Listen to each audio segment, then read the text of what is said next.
They say get on board or get left behind. Artificial intelligence, AI, is the new life of the party.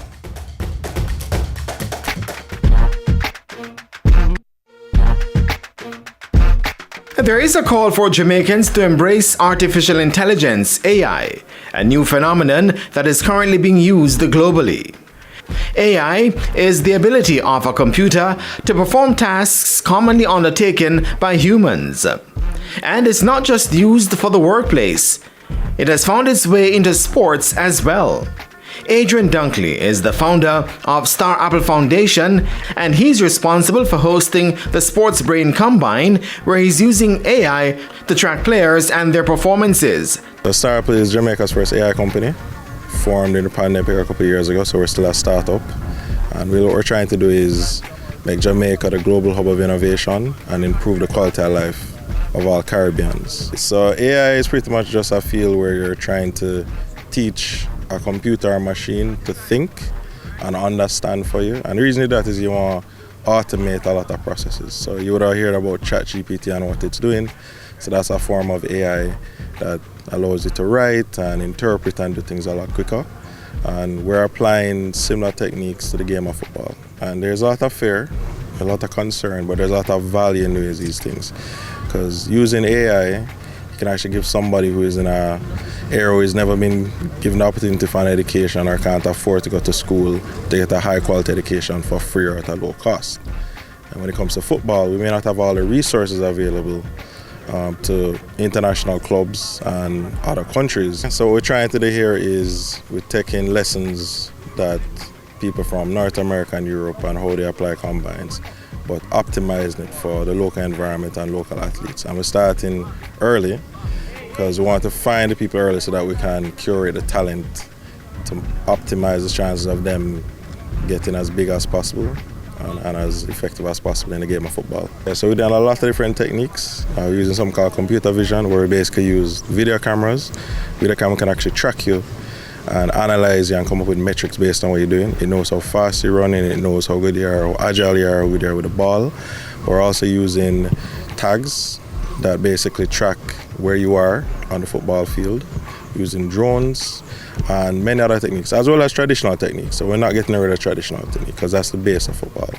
But we're adding to that to make us more efficient.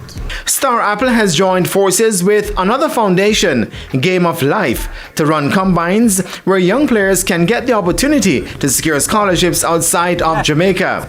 Shamal Thomas is the CEO of Game of Life. The Game of Life is a non-profit organization geared towards developing youth in Jamaica through sports, specifically football. Right. One of the ways we do that is that we make donations of football equipment to primary schools across the island.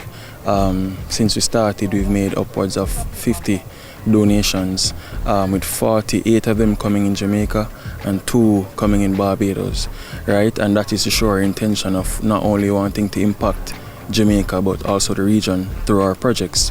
We also have the educational arm of the foundation that we call the Game of Life Student Athlete Program, and that's where we invite these same kids to a venue at University of the West Indies, and we get volunteers from off the halls to help them prepare for their prep exams.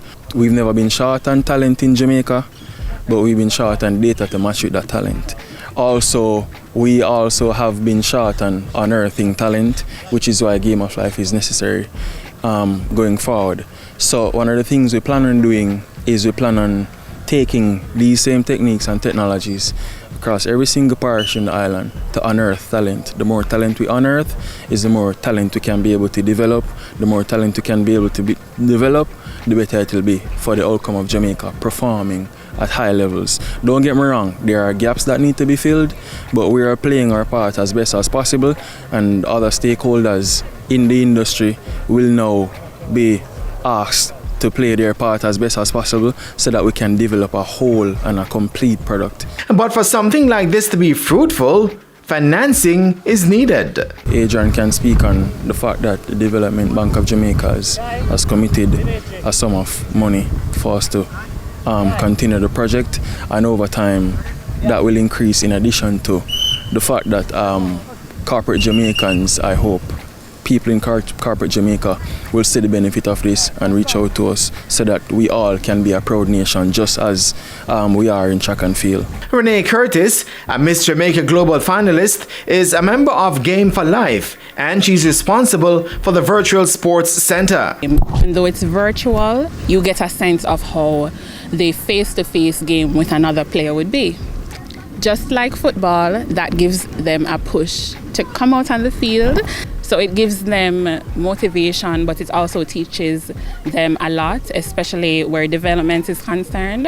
What I see today as well, there is one girl on the field, and when I came, she said to me, "I'm not ready to play."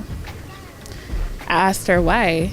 She said she's not ready to play. So I said, no, man, there's a reason behind that. And women, girls aren't really expected to play football. There is a majority of men footballers in Jamaica. That is fine, but women need to be included as well. We are a country of endless possibilities. Why leave out women and girls?